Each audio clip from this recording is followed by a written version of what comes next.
The lawyer's office was silent except for the soft tick of a grandfather clock standing in the corner. The winter sun had almost vanished beyond the glass walls, leaving streaks of amber light across the polished mahogany desk. At its center sat a stack of neatly bound documents, a will, finalized just 2 months before the man who wrote it took his last breath. Around the desk, three faces waited, each carrying a different kind of silence. His wife, Eleanor Grayson, her eyes swollen from weeks of tears and disbelief. His son, Daniel, restless, fists clenched tight beneath the table. And then there was her, the woman none of them expected to see in this room. Alina Hart, the mistress. She didn't cry, she didn't flinch. She sat perfectly still, her black-gloved hands folded over her lap, her gaze fixed on the envelope before her. When the lawyer began to read, the words came like slow, deliberate cuts. The estate of Richard Grayson, valued at $8 million, would be left entirely to Alina Hart, not to his wife of 27 years, not to his son, the heir apparent of his family business, to the woman no one truly knew. The sound of paper sliding across the table broke the tension, but not the disbelief. Daniel stood, his voice cracking through the room. This can't be right. The lawyer didn't look up. It's signed, witnessed, and notarized. Mr. Grayson was of sound mind. In that instant, everything they believed about their family was exposed.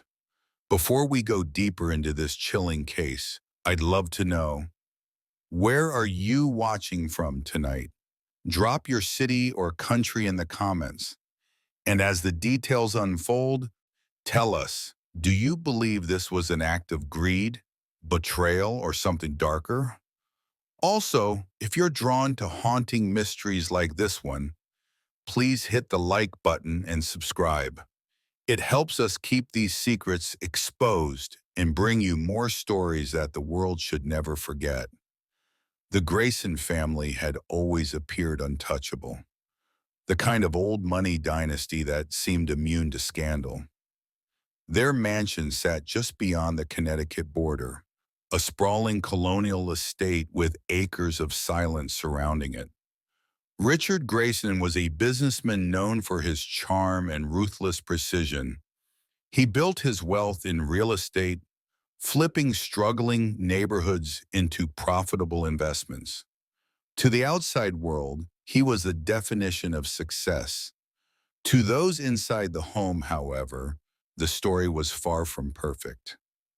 Eleanor had built her life around appearances, charity luncheons, garden parties, photo ops beside her husband at fundraisers.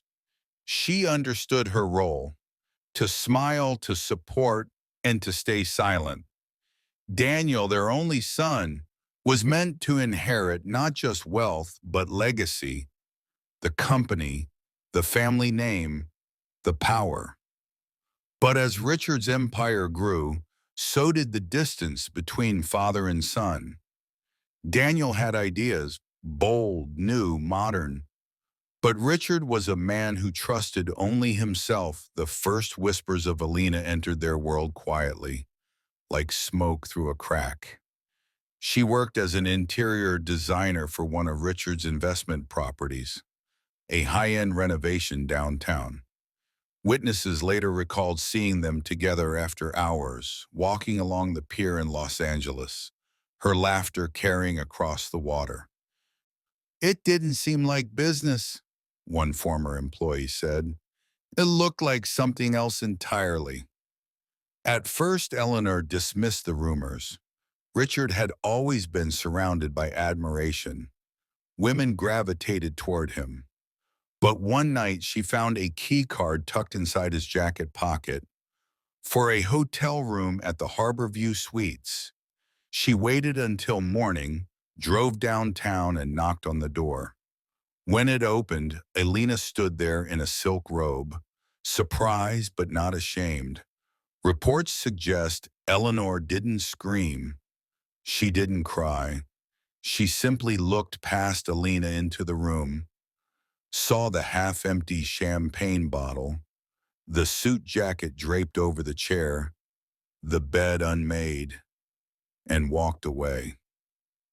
In the months that followed, everything changed. Richard began moving assets, making private investments, and consulting new attorneys. By the end of the year, he'd rewritten his will entirely. No one understood why. Not yet. It was only after Richard's sudden death, a heart attack while on a flight from Chicago, that the pieces began to fall apart. His death certificate listed natural causes. No autopsy was ordered. But when the new will surfaced, the silence that followed was anything but natural.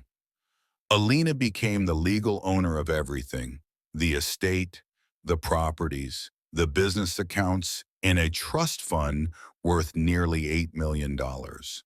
Eleanor and Daniel received nothing, not even a letter.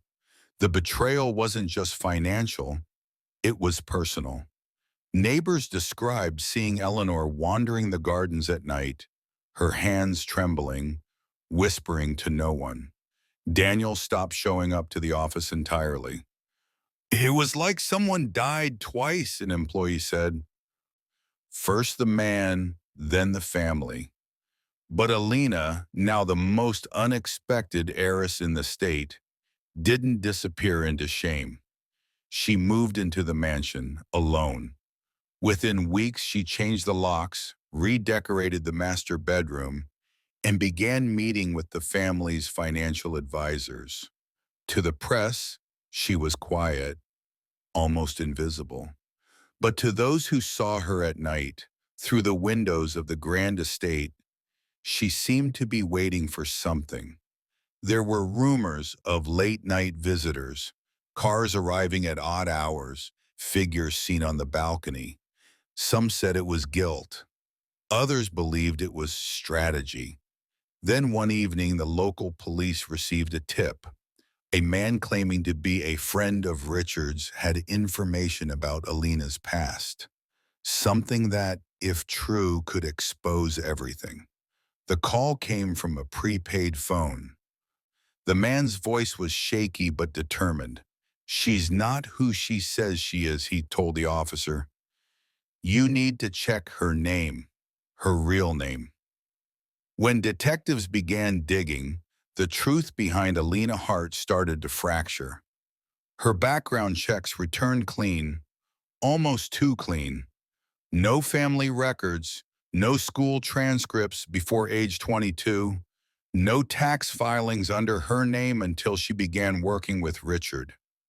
According to property records, her first registered address was a temporary apartment linked to a company that didn't exist. One investigator later remarked, "It was like she appeared out of thin air." But the most disturbing discovery came from an old hospital record, a patient file from Michigan under a different name, Alyssa Harding. In that file was a note dated 14 years earlier, marked Psych Evaluation, Discharge Summary. The handwriting was faded, but one phrase stood out: attachment disorder resulting in manipulative relational behavior. Subject displays pattern of targeting older, financially stable men. The truth had started to surface. When police approached Alina for questioning, she denied everything calmly, coldly. "People change names for many reasons," she said, "sometimes to escape pain." And yet, she refused to explain what kind of pain that was. Behind the scenes, Daniel hired a private investigator, determined to reclaim what he believed was his birthright. The PI, a retired detective named Harris Cole, spent weeks combing through financial transactions and phone records. What he found would turn suspicion into something darker. In the months leading up to Richard's death, Alina had been listed as the beneficiary on multiple new insurance policies. totaling over $4 million, all filed within 30 days of the new will. That discovery shifted everything. Eleanor, now reclusive and frail, agreed to speak only once to a journalist. Her words were simple.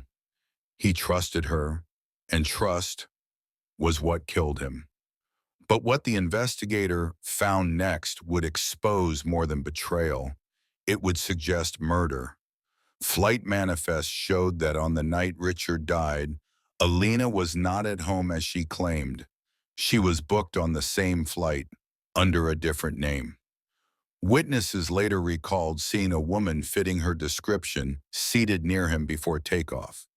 When the autopsy request was finally reopened months later, it revealed traces of a sedative in Richard's system, one not typically prescribed for his condition. Coincidence or calculated control? Detectives couldn't prove she administered it. The dosage wasn't lethal on its own, but combined with altitude, fatigue, and stress, it could have triggered cardiac failure. The case was reopened as a suspicious death. Still, Alina never faced charges. The will remained intact, and the fortune stayed under her name.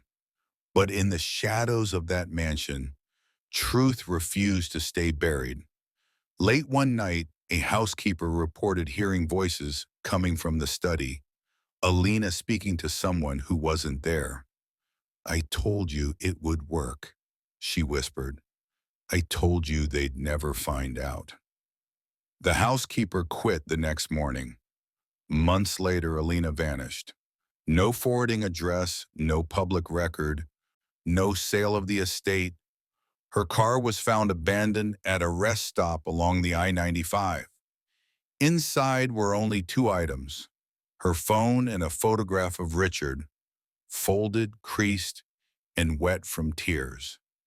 Some believe she fled the country. Others think she couldn't live with what she'd done, but those who knew her best say she got exactly what she wanted, until the moment she didn't. Because in the end, the truth always finds a way to be exposed. Sometimes it's not the crime itself that haunts us. It's the silence that follows it.